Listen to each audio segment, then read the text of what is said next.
All right, we are live and direct via the online broadcasting platform Restream, and I'm joined by another one of my best friends and confidants, mentors, coaches, everything under the sun. Knives Monroe, welcome to the show. Thank you, sir. Thank you so much for having me. This is awesome. Happy to be here on a Sunday afternoon. Did you go to church? I did not go to church, but I did meditate. You meditated. Yes. Did you? Do you ever go to online church, live broadcast church?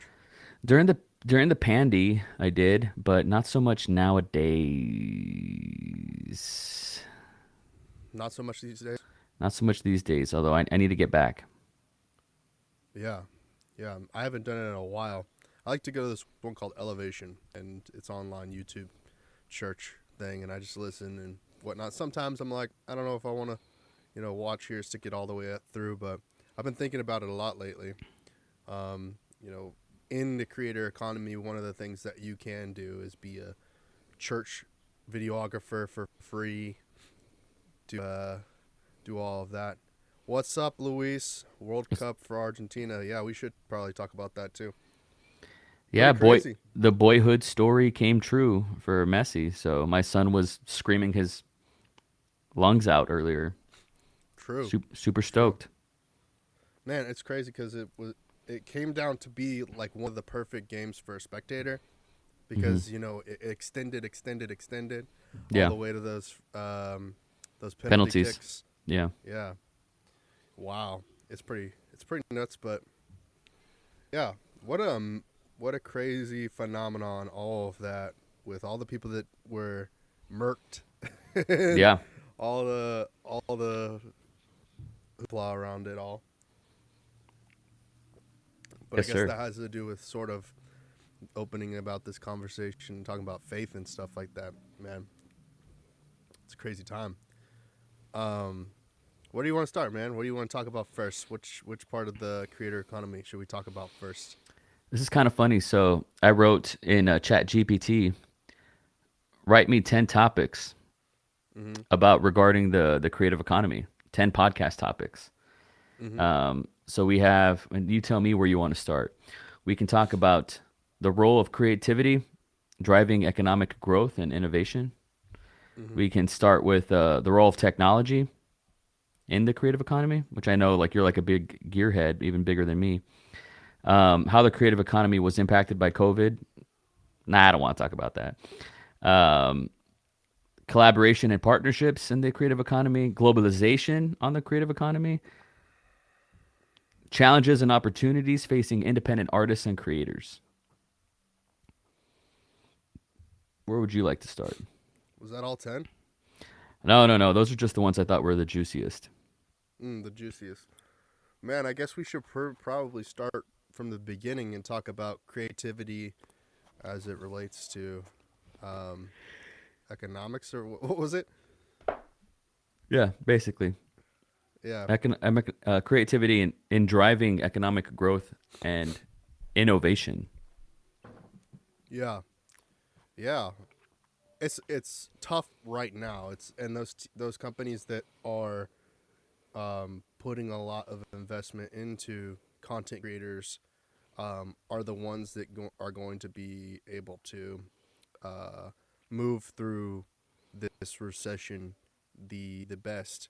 You know, a lot of companies will sacrifice their marketing department right now in order to um, maintain status quo, maintain financial stability, maintain whatever they hold truly valuable to them. But the long game is, I think, where this component of creativity impacts the economics of business. So, what do you think?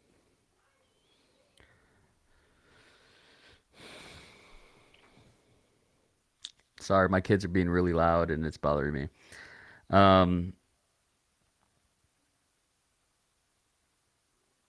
I don't think businesses can afford to kill their marketing right now. Mm-hmm. Unless their organic game is on point. Mm-hmm. But as someone who has been inside the inner circle of a few businesses and startups and companies not putting too much ad spend in their brand, um, there's also a use for us creatively when it comes to building internal resources, not just creating marketing assets, right? You can use video services, graphic design services, anything under the umbrella of the creator economy to help a business scale inside as well. Whether if you're creating um, content that requires instructional design, content that requires these assets for onboarding, for training purposes, like they still need guys like us, people like us, Mm-hmm. right?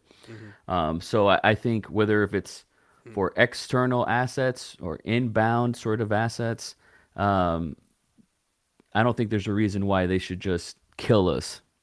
To be clear, yeah. Hmm.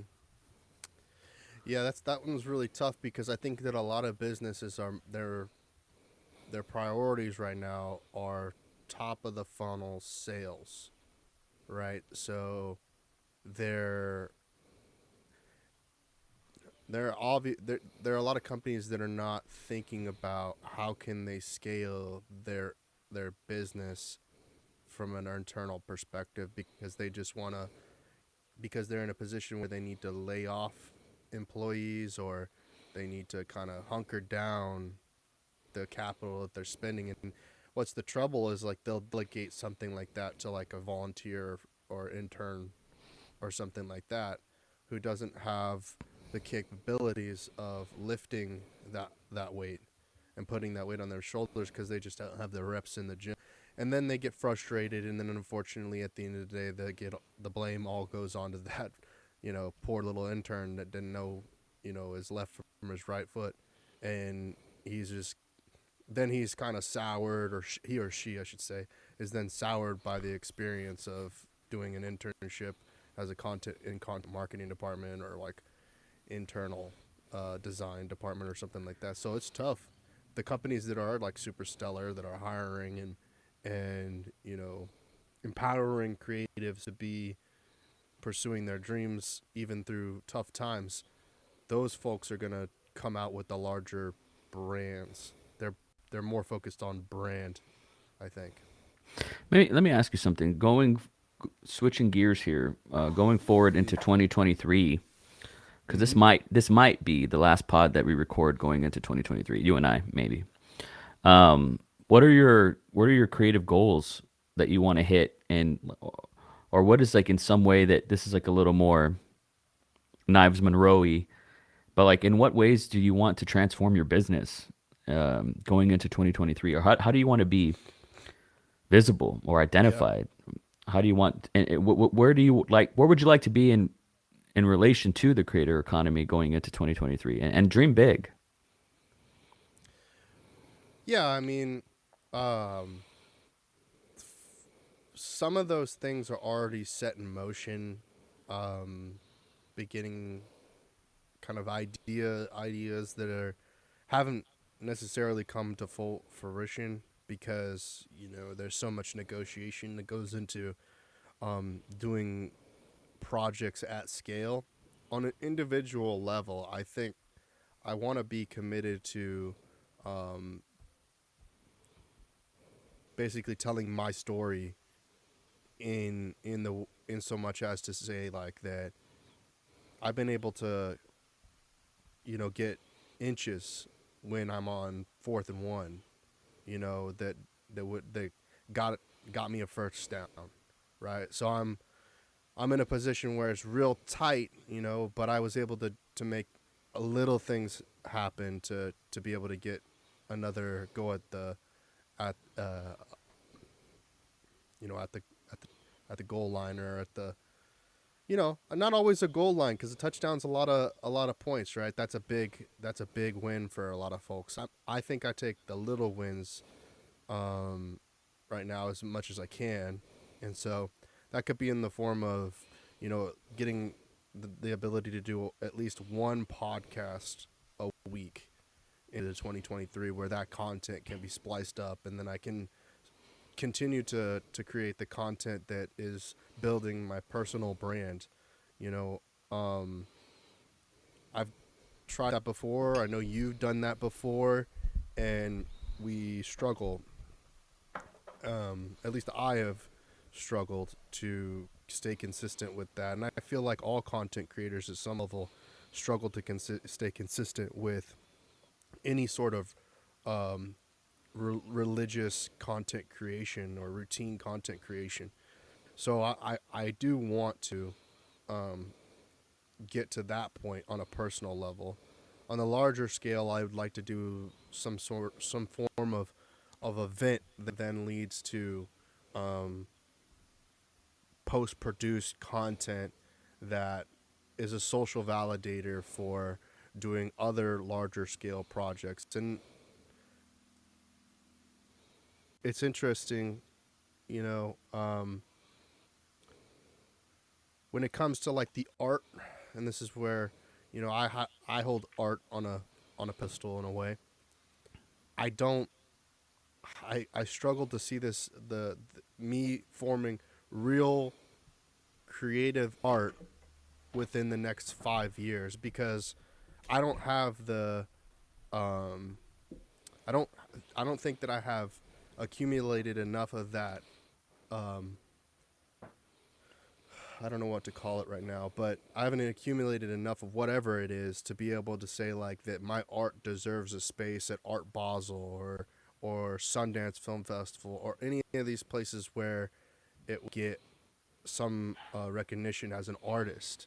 The internet's the internet, and the internet be internet, and so I'll continue to try to do whatever little art I can do online, and maybe AI is a component of that in 2023. To using AI as a paintbrush for um, some more artistic projects. I saw Google had put out something this year where like you can type basically a scene and then AI creates this giraffe in a zoo, and I think in the next year and a half it'll be solid enough to where it's like you can't pretty much tell the difference between it in a video game, and so I see that potentially being a thing. Today it can't, right now I say it can't be a thing, but maybe next year it could be a thing. Man, I was meditating about this this morning. It's 30 degrees when I woke up, but I went out there and I was walking and thinking, and I think about the same shit. And some of my goals for next year are the same goals I've had for the past 10 years. And I think the best way for me to sort of change those goals in a way that's maybe more compelling, same mission, different focus, is instead of saying something like, I want 100,000 subscribers on YouTube, Mm-hmm. instead of saying that, I want to say, I want to be the type of person that has 100,000 subscribers on YouTube. That to me is more compelling. Like, what does that person's schedule look like? What does their day to day look like? What kind of work are they putting in? Like, that's the stuff that I'm thinking about moving forward. Um, and I know those answers conceptually, but I need to find the reality in the practice, in the doing, in the grind. Roll my fucking eyes, but in the grind of doing things, I need to find those habits, those routines, those patterns. That's really going to be the difference in your average street basketball player and a Kobe, you know. And before I die, I wanna try my best. I wanna put it all on the line and say I really fucking tried. Maybe I didn't get to where I wanted, but it wasn't for a lack of trying. But I'm tired of holding myself back. That's the one thing. Like when it comes to we're both in the same position of trying to grow and scale a business. I think we approach it differently, and we have different philosophies, but we're still like these one man bands, you know, trying to operate this big machine. And I'm just tired of living in the theoretical. Personally, I'm very frustrated Mm, about it. Yeah. mm. Yeah, it's very, spirituality, I think, is where this comes down to, because I was watching a podcast. I forgot. It's just like some brand new podcast that I'm listening to, and what they essentially said that the technology that the ancient, Egyptians had, the, Nikola Teslas of the world, was comparable to the technology that we have today, just not packaged in uh, the same way. And because of, you know, global catastrophe, which we are facing constantly, their civilizations were wiped to the pure essence, the dirt of it all, and so like that component of what you're talking about when it comes to I you know the fakeness of it, and versus the realness of it, like the real accomplishments of what is the hustle and the grind. Shout out Terrence Howard, to be able to actually uh, uh, collect 100,000 followers versus go to some marketplace that'll sell you the 100,000, and you just you're at the what do they say about this vanity numbers of it all, so you can be in the 100,000 subscriber club if you just bought it, right? But if you're putting in the hard work, right? And who has, I don't know, who has actually put in the hard work other than a Mr. Beast, I guess. Maybe he's bought followers before, maybe he's bought subscribers before, I don't know. He's accomplished it through what we would like to say is hard work, because he's basically taken all the money that he's made from Google AdSense and reinvested it into his production, which has allowed him to do bigger and bigger productions. And what's crazy about that is there are productions that he's done that haven't even seen the light of day, but What's more interesting, he's what's more interesting is Mr. Beast has cracked the formula, cracked the code, and has given that to other creators, and then they've went on and had really good success. mm, That stuff, whatever that is, it's more interesting to me than like Mr. Beast out topping himself. I mean, he's the alpha, like that's mm-hmm, fucking great. He's gonna grow. That's awesome. But I like the stuff that works in practice, that is applicable, that I can do to get a modicum of success. And I don't want to, I'm not praying for 100 million subscribers.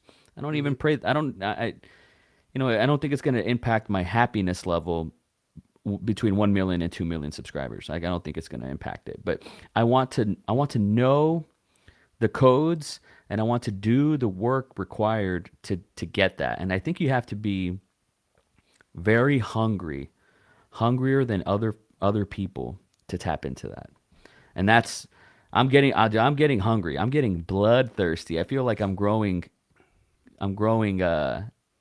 vampire fangs. mm-hmm, I want to drink blood, you know? mm-hmm, And I haven't tapped into that in at least 5 years. mm-hmm. And I think that's like the first step, mindset wise, into acquiring these things for me. Yeah. So yeah. Hmm. How do I put this together? So it's I'm going to say something that might be controversial here, but a lot of content creators, even myself, have been duped by the artificial GMO vegan burgers that are out there, that you're so hungry you'll take anything, even nothing, no nutrients, nothing, and then you know you be that as it may. At the end of the day, it's like I know I've gained experience, and I know that I have value in what I can do, whether that be art for myself or content for a business, Mm-hmm. and then, but regardless of any of that, I still, and this might be true for you,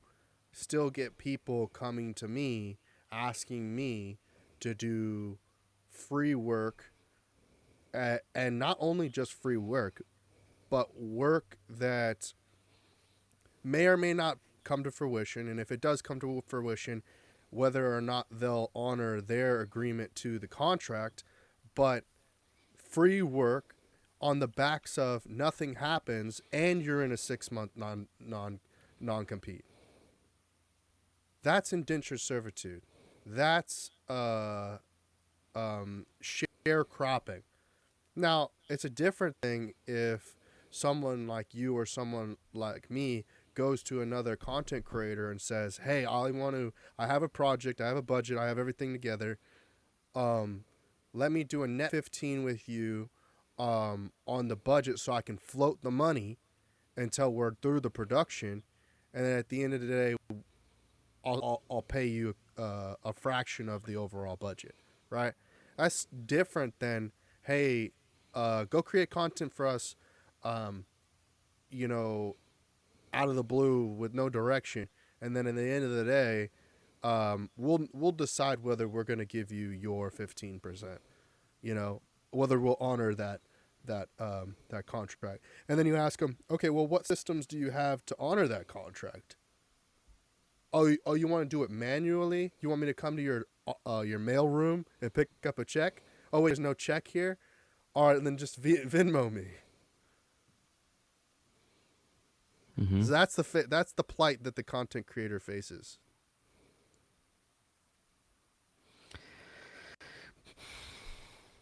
Yeah, but and I get that too. I get that too, and it comes in different forms. I get that with like, hey, read my script, and a part of me wants to be like, you have no idea what you're asking. That's so much to ask. It takes a lot of my psychic energy, but also read it for what?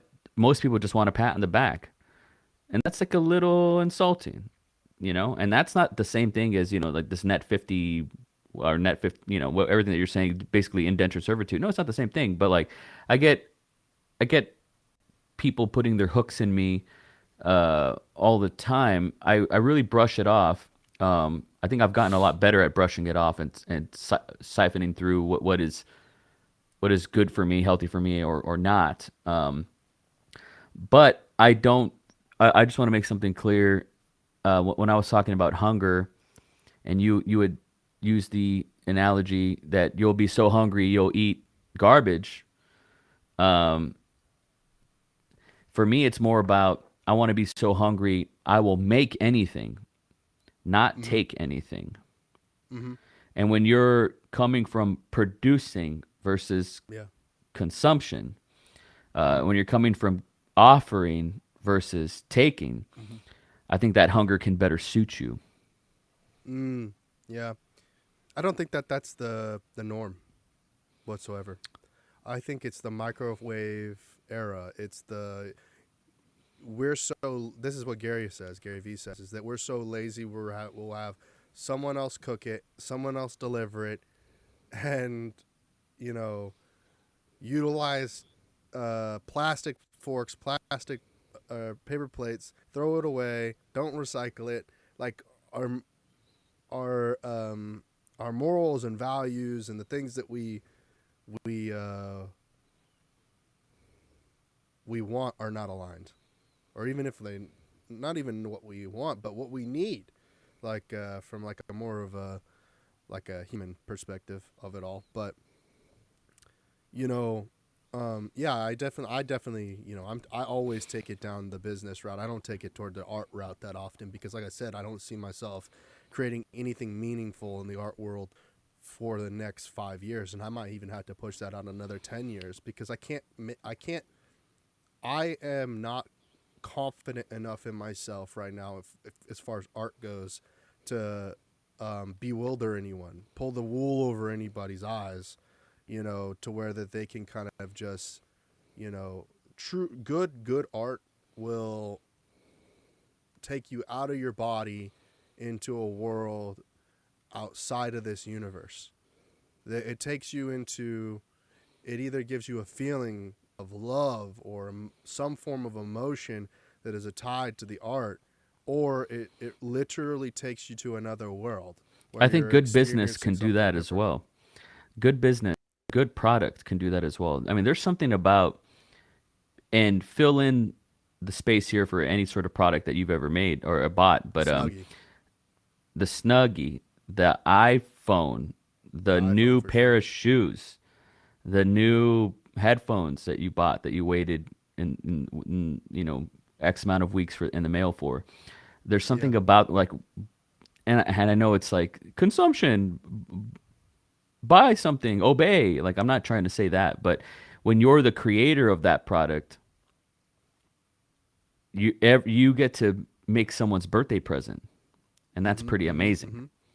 Yep. Yeah, just as fulfilling as art, I think. No one wants to have that conversation, but I think good business is just as fulfilling as good art. Yeah, I As definitely agree with that. coming from a producer's point of view. So since you take it that direction, I'm definitely going with liberties with this one just to discuss something. Sure. Pet rock, chia pet, Yes. Sure. NFTs. Uh-huh. Trump's NFT project that just released. Okay. These things We're in a are fucked like up time right now. tools. We're in a fucked up time right now where and the Trump example is a great example of this. We're in a fucked up time where these are Ponzi schemes, right? Ponzi schemes, FTX. Yeah. Yeah, it's bad. It's really bad. I don't have much to say about it other than um my hat tip to those who saw this a mile away. Mm-hmm. Yeah. It wasn't so Hmm. clear for me. Hmm. I have friends that are super duper into the crypto world, the NFT Mm-hmm. world, Mm-hmm. and who are doing good business out of it. Um, but it still exists in a capitalistic framework, Mm-hmm. right? So there's there's a supply and a demand, there's a mark, and then there's the carney. Mm-hmm. And I think some people like Trump are a desperate need for income Mm. and will create an ass product like he's done notoriously in the past.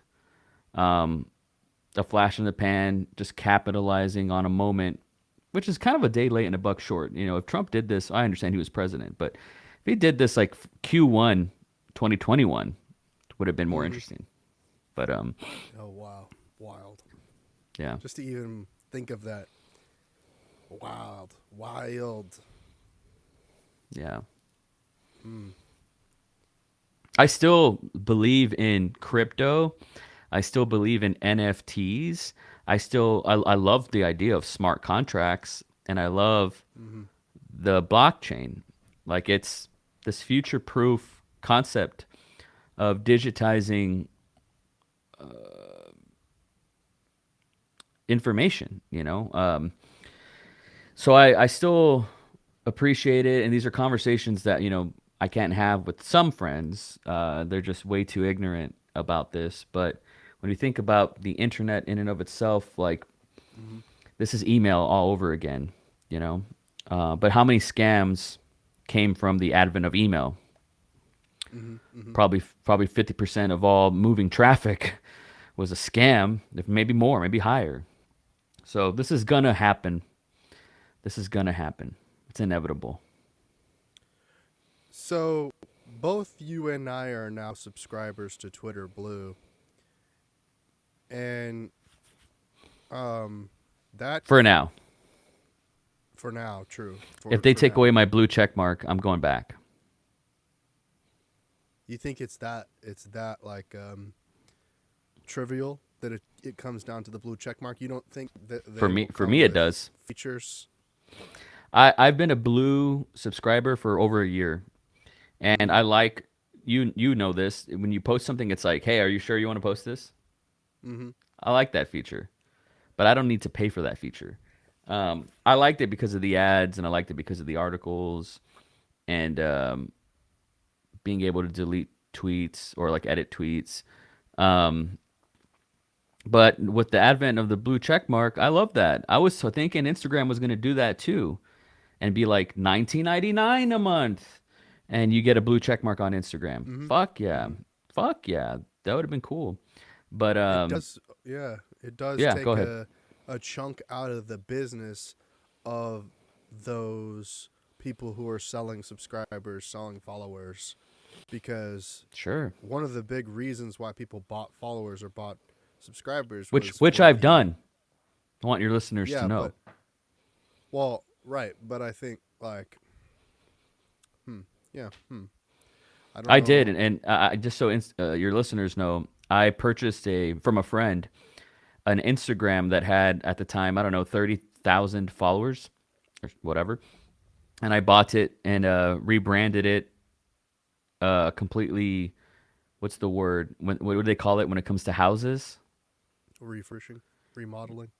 Remodeled it, refurbished it, flipped it, and lost 10,000 followers in the process. It's pretty cool to like lose 10,000 followers. It's really interesting when you rebrand something, remodel something. But I did it, and it's afforded me a lot in the optics sense. So, best believe if I could have bought a blue check mark, I would have too. Hmm. Do you think that okay? Do you think that the val? So I'm just struggling with this right now. Is that if you had more eyeballs, do you think you would be releasing more free content? Absolutely. Do you reserve anything because of the fact that you don't have the Absolutely. attention? That's how I feel right now. Which is not I the feel that comes from a scarcity mindset. Just hearing that out loud, framed that way, like yeah, holding back. I made a piece of content this TikTok that said, "Hold back for what? yeah, Hold back for what?" And I need to really live that. It's one thing to say it right. and to put it out there, but it's another thing to live it. Hold back for what? Like that's why I said I want to conduct myself Hmm. as if I already have 100,000 followers, and the type of person that you need to be to not just do that, but to maintain it. It's it's easy to get to the top. It's hard to maintain it. Well, that's why you pay $150 million or whatever it is to get a consulting session for an hour from Mr. Beast. Because he has those eyeballs. He knows what their questions are, and he knows how to facilitate whatever content that they're yearning for, maybe not need or want, but yearning for it. And so the question ends up being when you have zero, like I do. Not I don't have zero. I have like a whole lot more manual, um, you know, input, whether that be from family, friends, acquaintances, the person That I walking don't down the have. street. That I don't have. What do you mean? What are you I don't talking about? have that circle of people. Um, like I don't have outside of you. I don't have a friend that's gonna tell me, "Here's what you should do with your YouTube channel." I don't have that. I really like Mm, this video that you yeah. posted. I don't have that. I, Right. I I Right. exist in an island, like with in real life. You know. In Sorry. real life. What I get is more of like what I shouldn't be doing, not what I should be doing, or what I should be doing, but in like an old archetype, or like an older generation of information that just doesn't isn't applicable in today's digital age. It's like It's you so should post interesting. flyers, that kind of stuff. Yeah, like what's that gonna do for you? Yeah, Like, unless you're a part of some cult that's local, like you're a part of some sort sure. of local cult, which I started. Austin Live and Local was intended to be like a local cult, right? Everyone's in it to make Austin better or make Austin great again. Or Sure. I don't know that I'm just joking, but um, you know, I think that this is where that creator component is like, what about the artist economy, right? What about the economy of art? Like, that's how is it getting any better? I mean, NFTs didn't do it. I mean, Well, like, when would you know that it's better? I think that better I means think it's that never there's like been a, better. well, I don't particularly like I think we're in a the renaissance right now. really, I just don't like Yes. it. I don't like it. I don't like it cuz it's so um there's an exclusivity to all of it to a degree where it's unperceivable, right? So like getting past the gatekeepers of art to even be able to consume it is so extraordinarily difficult. It's Like, never been I'm not easier going to though. Art Basel, Think about how and difficult then it I'm not. was 30 years ago. Well, the thing I think this is where I We struggle with couldn't do where. what we're doing right now Well, 30 yeah, but years this, I'm ago. talking about high art. I'm talking about the I'm talking about like the Well, Banksies. I never seen a here's what I Banksy heard in real life. when you had said the art economy. What I instantly thought of without meaning Was to macroeconomy. was um well, how do you say it? The lower art class, Oh, like the middle class artists. but like the lower class too. It's never been better for the lower and middle class of artists. It's never been better. I've thought about that, and then I've thought like the problem with I the have the exact underground. opposite. I have the exact Un, opposite reaction as you. Like I go on TikTok and I see all these beautiful, talented people. They all mm-hmm. existed. What? So many people out there Yeah. that exist with this talent and they're putting their art out there. The See, gatekeepers are they're mm-hmm. non-existent. I see what you're saying. It's a different perspective because I always knew they existed. I just wanted to see the best of the best. Like, I see underground. There's a no jumper Adam 22, right? He has brought a voice to the underground hip hop scene that had never existed before. And you have to give kudos to a SoundCloud or a distribution system that enables them to be able to be discovered. But at the same point in time, when it comes to the art world, when we're talking about structural design, like true architecture, there's like the Enos. I forgot what the last name is, but the people now that have basically democratized the ability to see the best in architecture via, but it also the problem is for people like myself that come from a low to middle class socioeconomic environment. The This is very problem. I feel this is very problematic. I There is a status quo that restrains the people who don't stick to script. I guess I don't know how to even put this in the right terminology without it like, yeah, this is too tough to deal with right now. But it's just, yes, the ability to create art has gotten much easier and discoverability. But as far as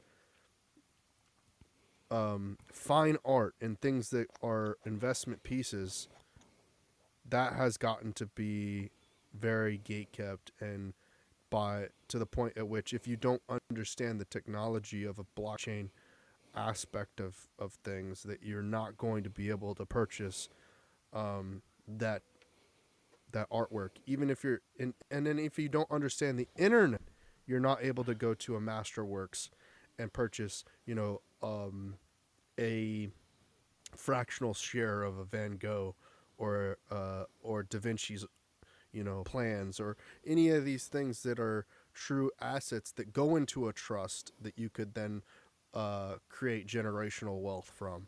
Like, it's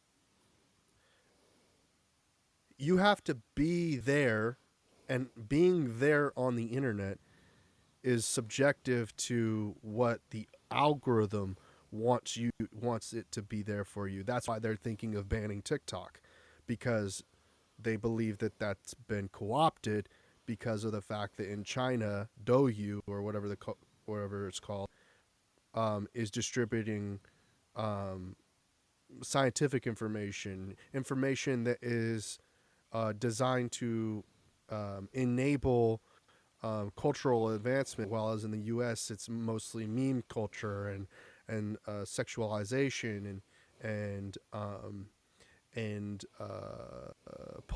police violence, and people's people's ways that they are expressing themselves to be an individualistic, whereas and then there's so many things that go into this aspect of how do you make art, how do you sustain making art in the environment that you're in, and then be visible and be able to kind of like go in and out of society, because society is where you're going to get the attention. But if you're nomadic, you're just going to be on the lay of the land, off the grid, so to speak. And I'm see the thing is I'm coming from a different perspective, because I live out in a rural area, right? And I'm uh I I'm not as much connected into society as you are, because you're in a bedroom community, and you're tapped in with a smaller sub segment of the Austin community, and I'm in a very sub segment of the Austin community. And so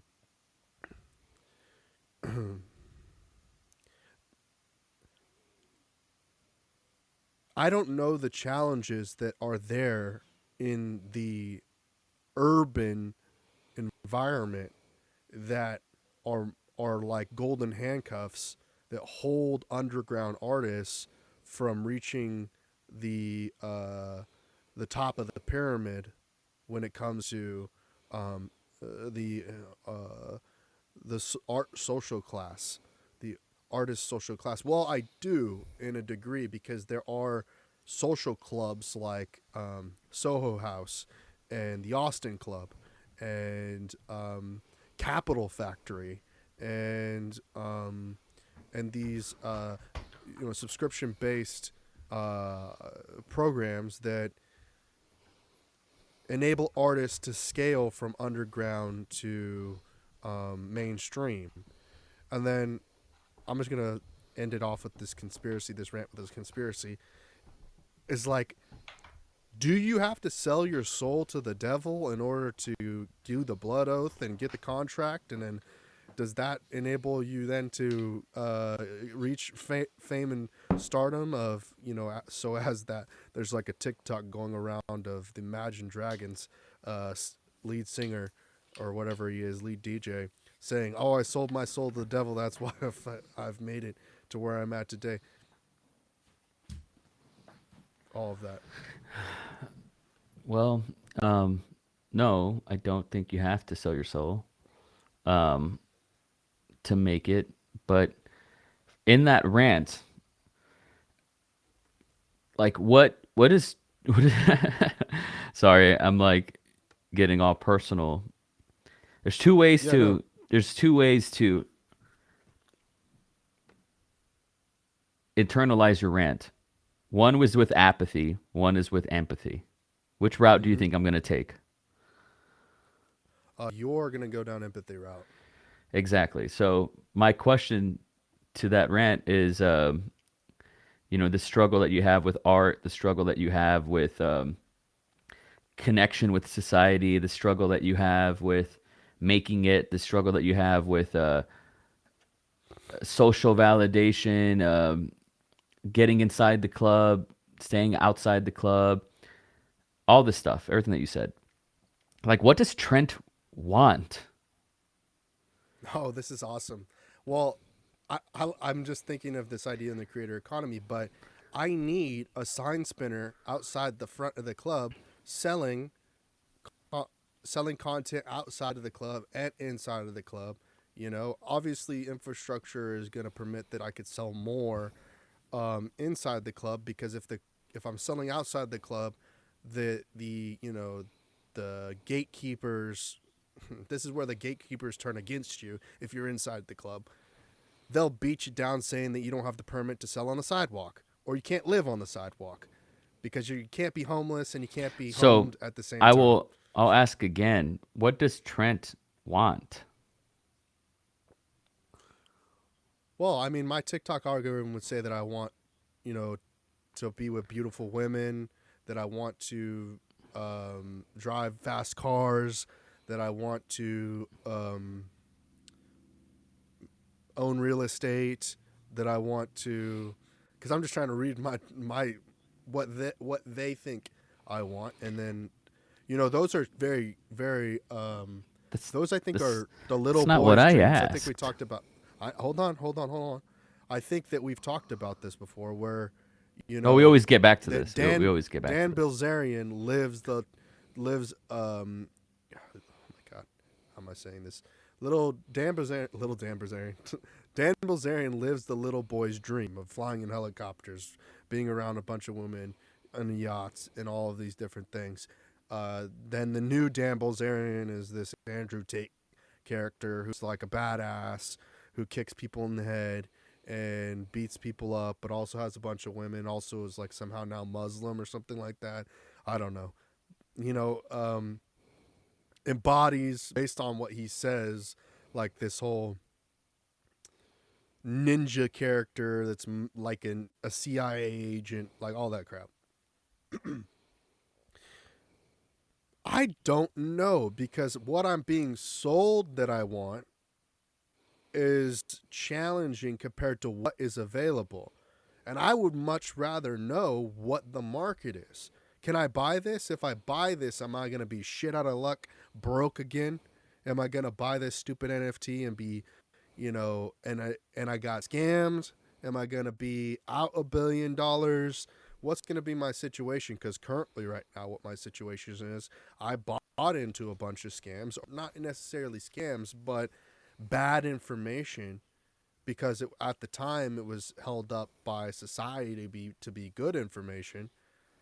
Turning around, I don't know, somehow that at the top it negatively impacted somebody's economic situation. So then the top decided to like pivot and structure their business against the people who were competing to, empower the people of the underground scene.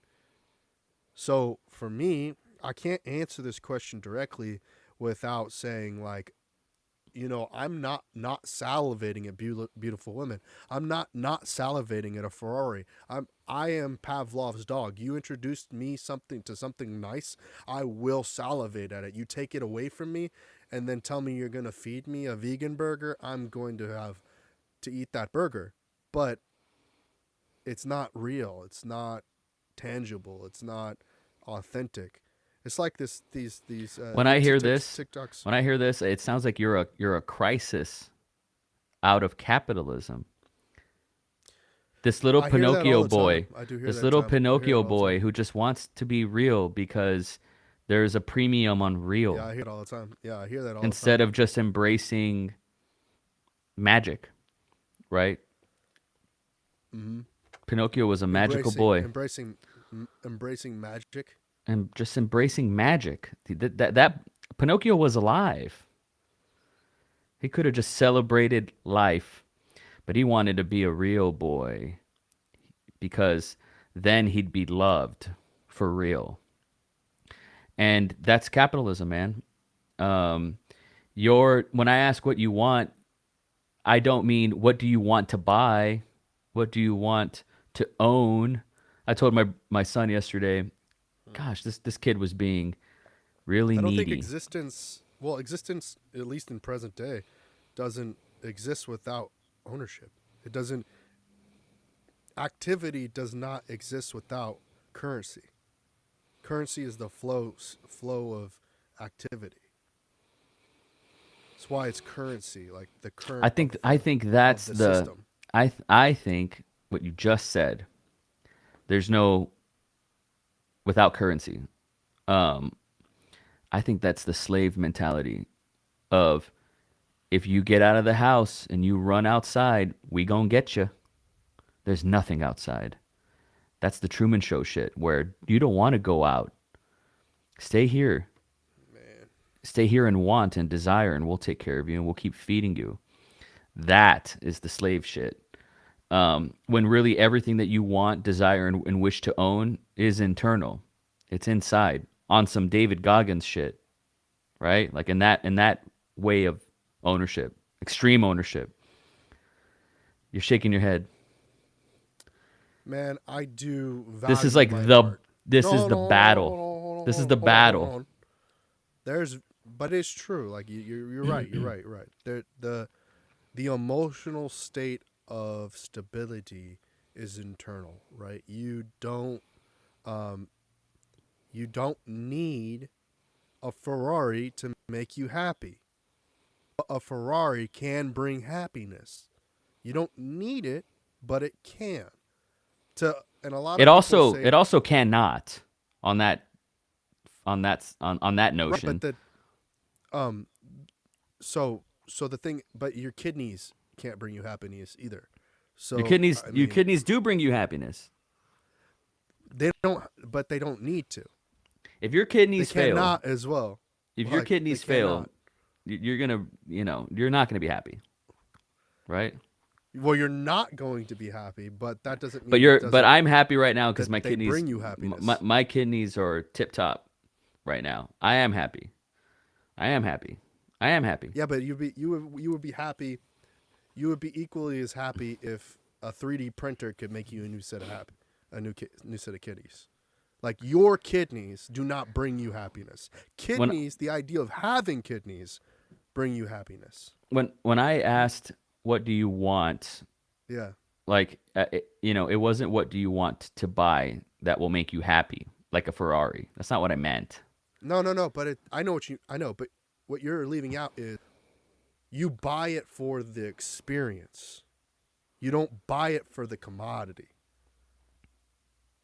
You buy it for the quest that leads to a reward, that then leads to leveling up, which then leads to being perceived as, or at least even acknowledged existence. If you have no acknowledgement of existence other than your own acknowledgement of existence, the only way that works the only way that works is if you can basically figure out a way, and this is my situation for certain, and even you've found this in a different way. I think this is anybody as an individual has to find some support system that is going to step in and be the puzzle piece that fits the bigger picture, right? You can't do it. No one is able to go off the grid and live on their own in the current way and then get that um,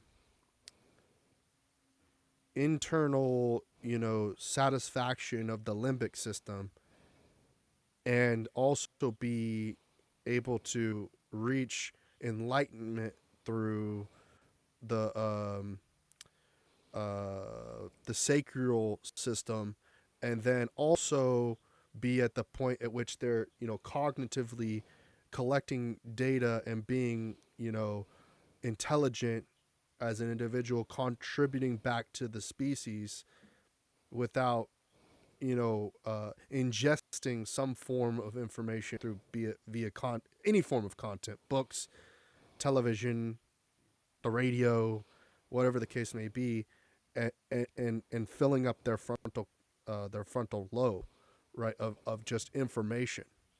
And then yeah, but I think that we're all, I do think there is a sense of information overload, right? So it gets to the point, where for me, if I was a good little slave, I would just be like, "Oh, I love beautiful women. I love cars, and that's all I do. I've got a big garage. It's got all my fancy cars in it." But for me, I don't see the altruistic nature of self-aggrandizing to those things being enough for me for happiness as an individual. I do get what you're saying. What is that? Um, what you're asking, I should say. What is it internally that you do meditation, pondering about life's existence, and what it is that as someone, um, how can you basically woo saw your way into a happiness vibration, and then from there on the scale or spectrum of happiness, from sadness, from extreme sadness to extreme happiness, how can you do that without commodities, without purchasing into the subscription system of America? Like, I mean, you just leave this, you get to a point at which you either get a passport, which allows you to, travel the world, see the beautiful, what is it, the seven wonders of the world or whatever it is, or you go crazy, like a lot of people do. They become, what is it called? Bunkers? No, that's not it. Dwellers? No, that's not it. What the heck is it? Uh, Squatters, no, no, no. The people who go into bunkers and they have a bunch of stockpiled food. hoarders. Do- doomers? No, Oh yeah, like doomsday preppers, doomsday preppers. Yeah. preppers. You end up being a prepper, and you either stay on the grid in America or you crush your cell phones. You steal a cell phone that's already activated from someone else, and you have 15 seconds to use the phone to call someone voice modulator, like you sent me on TikTok, to Mm-hmm. then tell your family that you're leaving the grid, that you're going into outer space, or whatever the case may be. I mean, like, we're at this point we're just scripting a science fiction movie, because in reality, I do not believe anybody is truly happy if you introduce something into their lives that destabilizes their happiness, whether that be illicit drugs or an individual that doesn't have the best interest for that individual in mind. It can disrupt their equilibrium, and then they end up being in a different state, and that different state ends up them being in a different vibration, which means then their happiness is at stake again. So it doesn't matter whether you find happiness as an individual. You have to find happiness uh, within the system, and the current system is what it is. And then at the end of the day, you don't get struck down by God, you know, via acts of God. Like, that's those are the challenges that I think people are facing today. You know, and then, your question, uh, it is personal, but I don't like to just I don't think that the value for people um is going to be my plight, the struggles that I go through, because I have to go around and see what's so adjacent to my problems to be like, where's the value? Because no one is going through the same thing that I'm going through. No one's going through the same thing that Knives is going through. If it was, that's the craziest, you know, if there was another person that looked like me, talked like me, acted like me, in this world and created the same content as me, and then I met that individual, it would be like multiverse type stuff, right? So that doesn't exist. But yeah, I mean, the things that I want, I think, are aligned with what TikTok is telling me. Um, I just, I, I have a feeling that it's not everything. You know, it's not everything. I don't think I just want, um, a beautiful partner in the form of a woman, if I put it into politically correct terminology. I don't think I want a gas guzzling Ferrari that burns fossil fuels to kill the world. I don't think I just want that. I don't think, I have ideas in my head that are counterintuitive to what the algorithm thinks that I desire, right? Um, and I think that uh, I am very challenged by my limbic system because I and my motor system, because my limbic system will tell my fingers to like a photo or like a video or something like that, which is maybe counterintuitive to programming the algorithm to do what I want it to do. And we've had this conversation several times before where we talk about like, oh, well, you just haven't trained your algorithm. No, no, no, no, no. I'm just improperly training it, or I don't know how to train it. It's like a dog, right? You get a pet and you just can't potty train it, so you have to hire someone to do that for you. Now that's not for the creator economy, but I do think it is um, I think it'll be something, a service eventually that you can buy someone to train your algorithm for you, an expert algorithm trainer. um, and well, I wonder what people struggle with the most in forms of overindulgence and and information overload. And what at what point do they are they overwhelmed with anxiety to where they're lethargic and unable to um, push past the gatekeepers that are holding them down, because society hasn't made a change in its perspective um, of what true value is.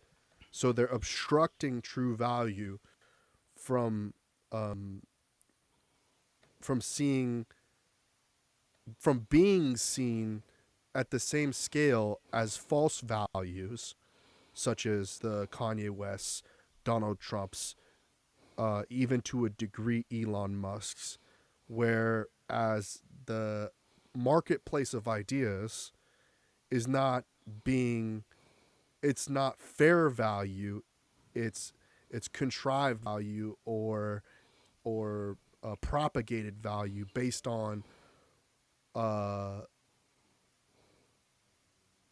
the leading authority of the world. How do you define value? You're talking about true value. Like, how do you define value? And in what context are you saying it?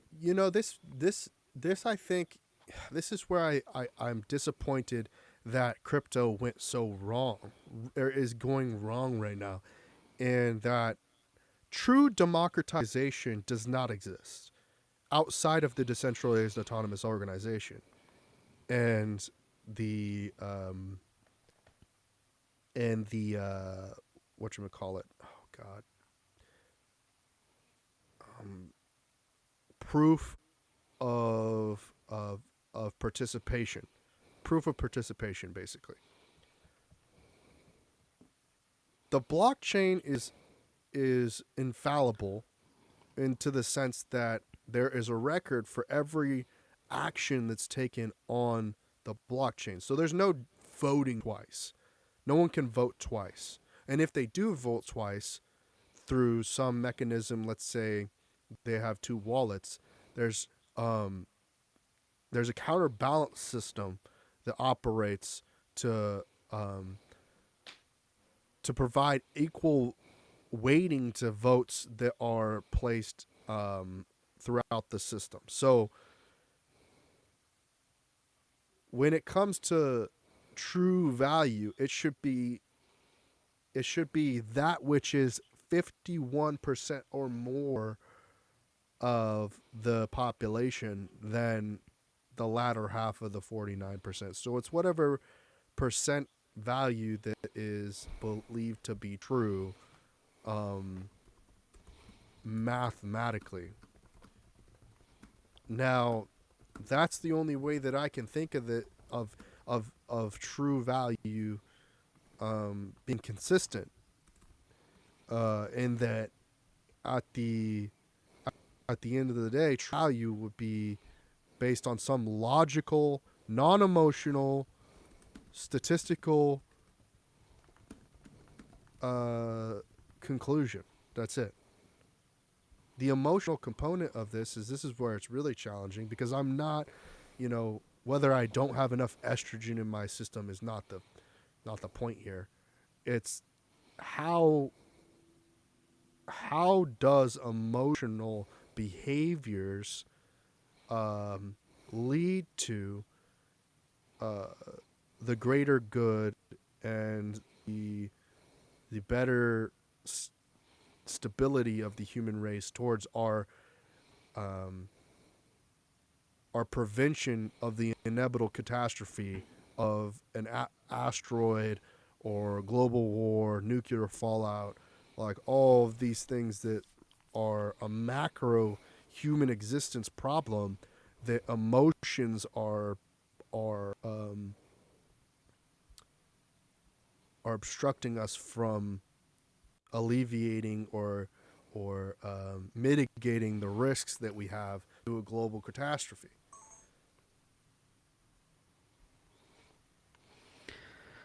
I asked OpenAI or Mm-hmm. ChatGPT to define true value in the business sense. Mm-hmm. It is the objective or unbiased estimation of the actual value of something as opposed to its perceived value or market price. So it's about Yeah. objectivity.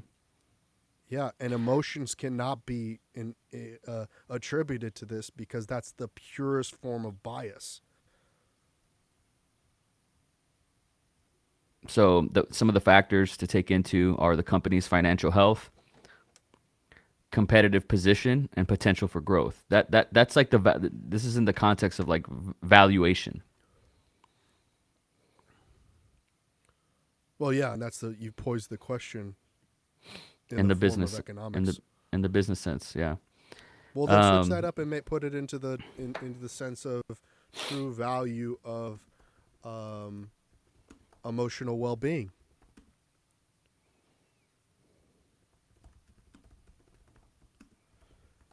Because how do you take a logical approach to emotions? I mean, Jocko Willink, doesn't he talk about that? I try to kind of in embody that. in terms of emotional well-being, true value refers to the inherent worth and value that a person places on themselves and their own feelings and experiences. It's the recognition that one's own emotions and feelings are valid and deserve to be respected and valued regardless of external circumstances or other people's opinions. Having a sense of true value in terms of emotional well-being can be an important aspect of self-esteem and self-worth. It can involve acknowledging and accepting one's own emotions, even if they're negative and difficult, and treating oneself with compassion and care. It can also involve setting healthy boundaries and not allowing others to diminish and invalidate one's own feelings. I don't think that's even possible. It's possible. I don't think that's even I fuck possible. with it. I fuck with it. I mean, I guess if you locked yourself in a padded room and never Just spoke to takes anyone maturity, ever man. again, Just takes maturity. Just takes maturity. I don't think that that's maturity. I find that extremely problematic and I don't think that you Let me finish it. Let me necessarily finish it. embody Let me this. finish So it. yeah. Let me finish it. Developing a sense of true value in terms of emotional well being can be an ongoing process and may involve seeking support from others, such as therapists or trusted friends or family members, or engaging in activities that promote self care and self compassion. Can also involve challenging negative self perceptions and learning to value and respect one's self as a unique and valuable individual. So so challenging, very It's challenging, because challenging, if you but isn't start that like the isn't that the challenge of life? To like, well, that's if what you were to ask I was me, saying if you were earlier. to ask me, Knives, if you were to ask me 90 minutes ago, what do you want? My Uh-huh. answer would probably be, I want to like myself. Uh-huh. It's pretty simple. It's challenging for a variety of factors that the AI even acknowledged. You know, it is. And it's an ongoing process that requires therapy, which I have, which requires Yeah. the openness of others, self worth, which I've constantly been working on. That's what I want. Money can't necessarily buy it per se, because if you're an arrogant piece of shit and you win the lottery, you're a rich, arrogant piece of shit now, right? And Well, not necessarily. the From day science backs one. that up. The science backs that up. That 6 months down the line, you're still the same. You're still revolving around the same top 10 emotions that's Mhm. your cruising altitude, even if you win the lottery. The science backs that up. So, anyways, that's just if you were to ask me what I want, I wouldn't go on a capitalistic diatribe, but I understand the framework. I do. Um, I just wanted to know because so much of what we're talking about as creators, our compass points north, and it stems from what do we want? Why are we creators? What do we want out of this? What do we hope to gain? And how can we hope to attain our dreams? Want. Let's start with the want. Let's start with the goal. Let's start with the desire, right? Um, and that is kind of where I was coming from. But I see where you took that. Mm. Well, so I think I need to sort of I need to kind of reel this back in a little bit, because what's interesting about what you said there is like every single time that a video is created, it is an introduction to a new audience. Of course. And I think I inherently or I have developed a way of doing things where I'm I'm trying to tell people who Trent Knox is all the time, and I fail to do it every time. So it's like I think I've developed some strategy in doing that, but in realistically, it fails every single time. And so as to say that, it's like, oh, I'm thinking of like, well, the framework for what you just said, I we need to go back and say, who is Knives Monroe? We need to set foundation every single time.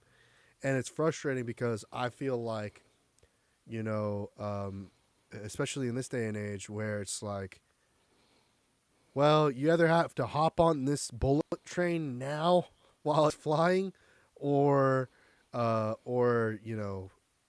it must have been a mistake in that when I started creating content online, I didn't do a good job of illustrating, myself, but I didn't know who I was. I still don't know who I am today, and maybe you're more self-actualized in that way, that who you are as an individual and your value.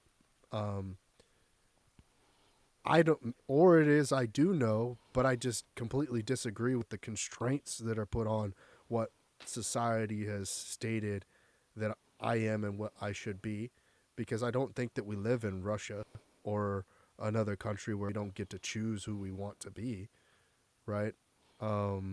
I don't think we live in a socialist state where it's you that society gets to determine whether you get to be a doctor or not. I think you have the right, if you do win the lottery, to just decide that you want to commit your life to philanthropy and do good upon everyone in the world. Maybe the science doesn't show that. Maybe the statistics don't show it, but I think there is an opportunity for an anomaly, Neo of the Matrix, to correct the system. That's what I think. But like I said, I am subject to my algorithm that tells me I want other things than I think. I believe that there is a Jesus Christ. I believe that there is a God. I think that there is a way out of the. I don't think that you're just. I don't think you're just a number. I don't know though. I don't know. I don't know. And and that's the end of the day. It's like I don't know. I just I we can make $10 in the creator economy, but this $10 bears no meaning without the words that are written on it. If you take God off of this dollar, does it exist anymore? If you take uh, the United States of Is America God away on from this, ETH? on Ethereum, well, no, but Well, there's well, value on it, right? but no, hold on. So if we're talking from a Christian standpoint, then yes, it does exist, even in Ethereum, and even in Ether 2.0, and in everything, because that is if its source code is the deity that you believe in, the source, God, Neo, Jesus. Um, but I'm saying that this tangible aspect of of reality is is tangible, whereas ETH is intangible or not tangible. You cannot hold an ETH, and that's the reality that that is the plight of digital currency. Because um, when it comes to like what is it, the FTX situation, though there was no real monetary value in the alignment between the Bitcoin held by FTX as well as the true monetary value held to against the the token, their exchange token, which I can't fucking remember, FTT or whatever it was. So the they basically were just cooking the books, saying that it had a dollar value, but without the dollar, those things don't exist, because then you can't take it off of you can well, within network you obviously could, but the largest network currently is definitely the US dollar, USD, right? And so with this network of paper, it is crazy that, and now I'm going down a tangent, small tangent here, that there's more numerical currency circulation than print currency, and that that has had a contributing factor to the overall U.S. debt clock, as well as the inflation year over year, uh, and also the global housing market. But it is still something that we can trust, that if we go to a foreign exchange, a forex system in China, in Japan, in Russia, no matter where you are, the US dollar still is accepted, converted, and applicable to the systems that they are in, except maybe one of those countries like what was the country, Venezuela, that like basically devalued their currency to nothing, and then basically the thing that only exists in their country is the U.S. dollar. So effectively, I don't know that whole situation, but that's very um, problematic for them. But back to the whole point at hand is like, if you're not making these, well, it disappeared. If you're not making these in the creator economy, you are not a part of the economy. You know? Yes, sir. So the plight is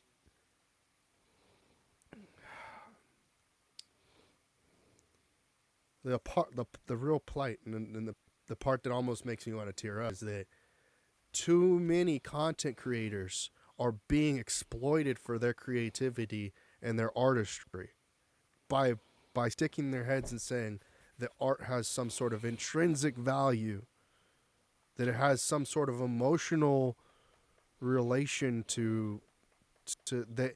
Oh, if I just make one more painting, and if I just use my last dollar to buy this canvas and make this piece of art, and then you're out on the street, homeless bum, like loser, like Andy Tate says that you're a brokey with no opportunities in life, and you're a fat lard that just sits and eats Doritos on a couch, right? Doesn't matter if you're male or female doing it. Maybe more women are doing that these days than men.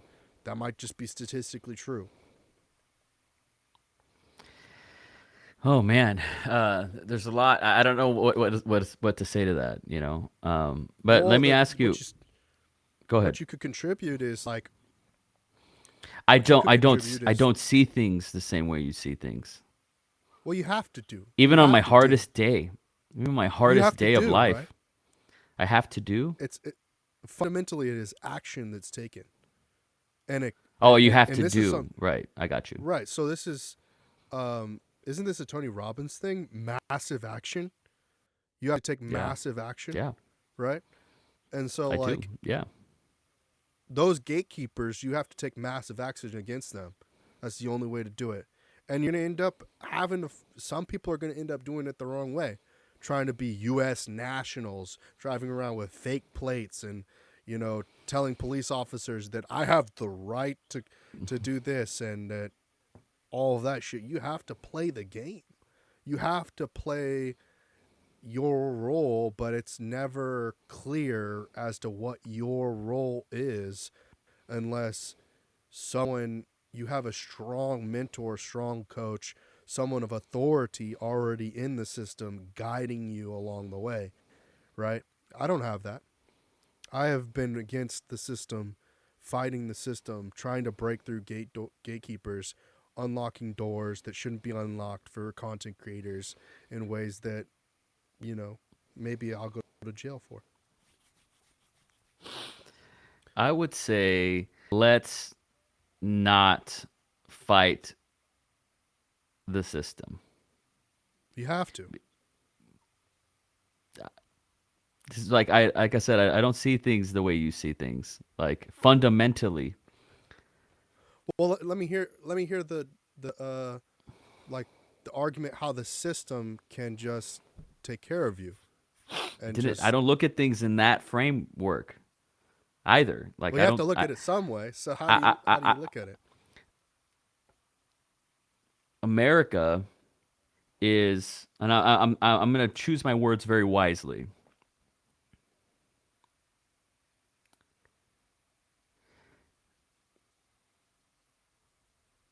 The pursuit of happiness is guaranteed in America. It's in the Constitution. Mm-hmm. Not happiness. Not happiness. Happiness isn't guaranteed in America. It's the Mm-hmm. pursuit. I pursue. That's how I see shit. If you're born in a different country and you don't have that in your constitution, I think it sucks. And if I had to play the slot machine from scratch again, I'd want to play in this game. Mm-hmm. In other words, parenthetically, I'd want to play in this system again.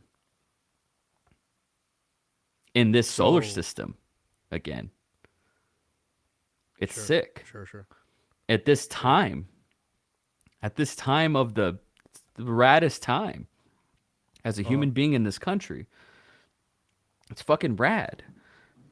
Shit, dude. I remember taking road trips without GPS. Like that shit sucked. Yeah, That shit yeah. sucked.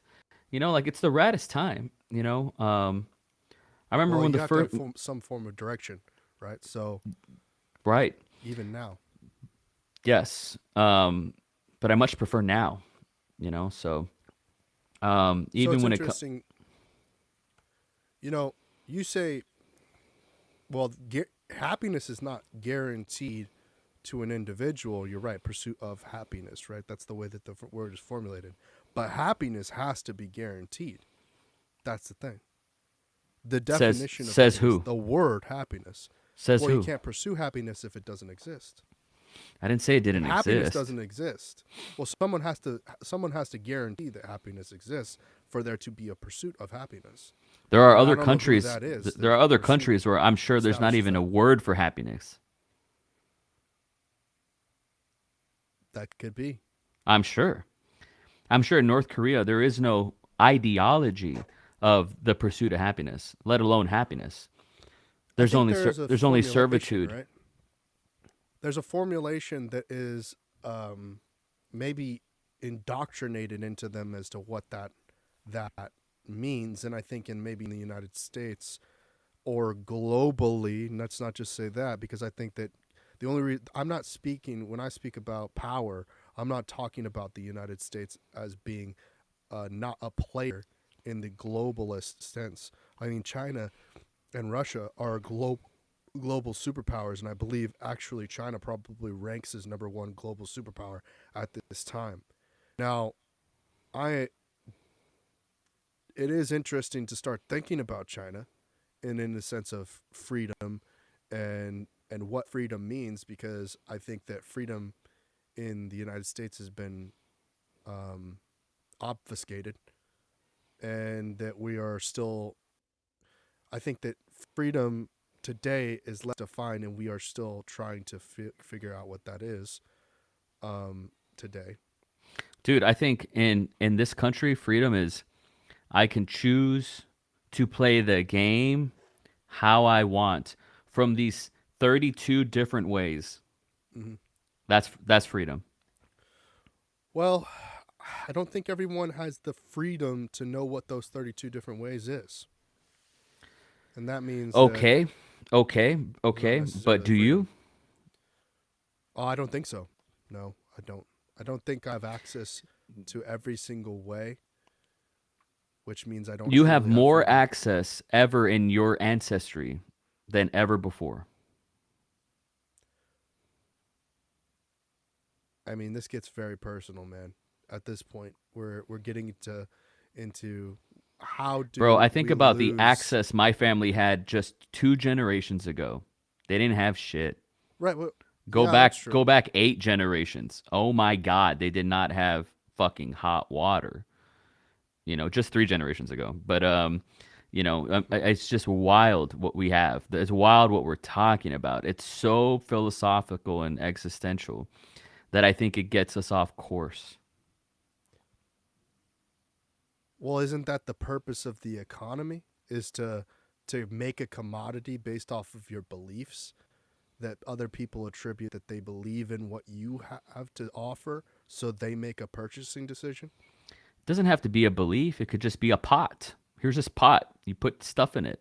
Oh, I need Man, one of those. that seems really. I mean, It's true though. oh man, that seems really. What's the word for it? Um, Utilitarian? no, whimsical.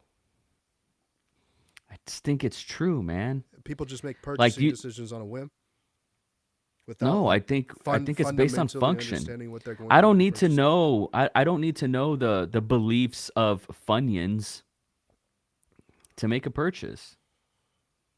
Man, I I think that don't. that's how we got to slavery without knowing that, without being heavily invested in what we're doing, contributed to the fact that oh I just needed some slaves, so I bought some So slaves. I on some slave shit, and I do think we need to wrap up here. Yeah. I commissioned an art piece. Mm-hmm. I needed a poster for my movie. Mm-hmm. So I commissioned it, and it went out to the world, and 50 designers all contributed something, and I had to pick who was going to be the winner. Mm-hmm. And I did, and I picked the winner. Mm-hmm. And the guy who won it, I did not question what his beliefs were, and I didn't ask what they were, and he didn't ask what mine were. And we still had a very healthy transaction where this fool got paid. Mm-hmm. I say fool, but I mean it in the from my culture sense. Like this fool got paid. This cat got paid. Not he's not a fool. He's a tremendously talented individual who's mad under and won $400 for a fucking poster. That was a transaction. I had a need. He had a skill. We transacted. That's the game. It's all about deals. In this capitalistic fucking black and white binary ass motherfucking world, it's all about deals. We made a deal. And now there's a connection where we might work together again in the future. We might never cross paths ever again, but we always have that poster. Yeah, that's the whimsical aspect. You might win again. You might pull the lottery, pull the slot machine, and you might win again. You might win again. There's a slot machine component to it, but there's also a meritocracy component to it as well. The best design won. Oh, well, yeah. There was an assignment, and this motherfucker understood the assignment and killed it. Yeah. So my brother just messaged me right now about it because I sent him the poster. He's like, "Did you make this?" Yeah. I'm like, I didn't make it, but I commissioned it. Well, since you